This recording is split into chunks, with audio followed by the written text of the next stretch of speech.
अस्सलाम वालेकुम, कैसे हैं आप सब। आज हम बनाएंगे इमली की खट्टी मीठी चटनी जो कि बहुत ही मज़े की बनती है। तो चलते हैं फिर इंग्रेडिएंट्स की तरफ। यहाँ मैं यूज़ करूँगी 1 कप शुगर। 1 कप शुगर से थोड़ी सी कम 1 कप शुगर लेके उसमें से 3 टेबल स्पून शुगर नाप के मैंने निकाल दी थी। अगर आप फुल कप शुगर लेंगे तो ये थोड़ी ज़्यादा मीठी हो जाएगी और खटास कम हो जाएगी, इसलिए 3 टेबल स्पून शुगर निकाल देंगे। 1/4 टीस्पून नमक, हाफ टी स्पून कुटी मिर्च, हाफ टी स्पून मैजिकल मसाला। मैजिकल मसाले की रेसिपी आपको मेरी यूट्यूब चैनल पे मिल जाएगी। साथ ही यहाँ मैं यूज़ करूँगी आधा पाव इमली। आधा पाव इमली को 15 मिनट पहले मैंने 1 कप पानी के अंदर भिगोने रख दिया था।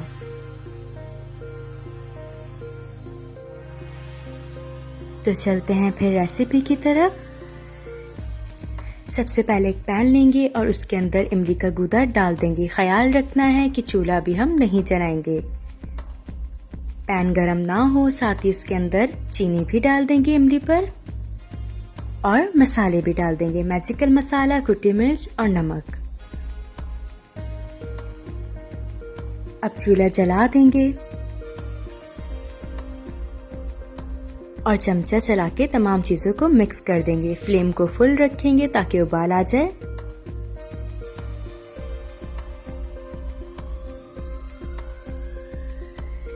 अच्छे से चमचा चला दीजिए ताकि तमाम चीज़ें, चीनी और मसाले, इमली तमाम मिक्स हो जाएं। जैसे कि उबाल आ चुका है, अब फ्लेम को बिल्कुल लो कर देंगे, दम वाली आंच। साथ ही इसके ऊपर ढकना भी ढक देंगे। ढकना थोड़ा सा खुला रखना है, बिल्कुल फुल नहीं करेंगे वरना जल जाएगी। थोड़ा सा ढकना खुला छोड़ देंगे और 20 मिनट तक इसे दम वाली आंच पे पकने देंगे।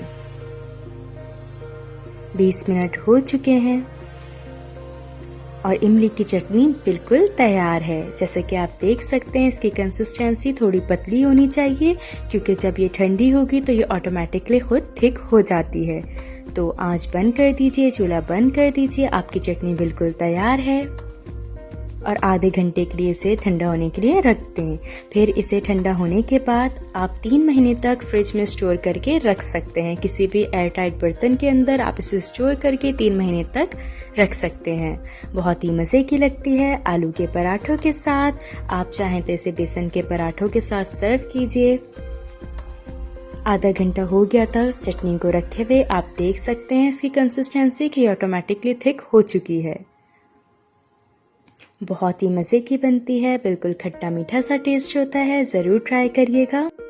आप चाहें तो इसे मेहमानों को पकौड़ों, कटलेट्स और नगेट्स के साथ भी सर्व कर सकते हैं। एक बेहतरीन डिश है और सबको बहुत पसंद आती है। और मज़े की रेसिपी के लिए सब्सक्राइब करना मत भूलिएगा। अपना ख्याल रखिएगा। Until next time.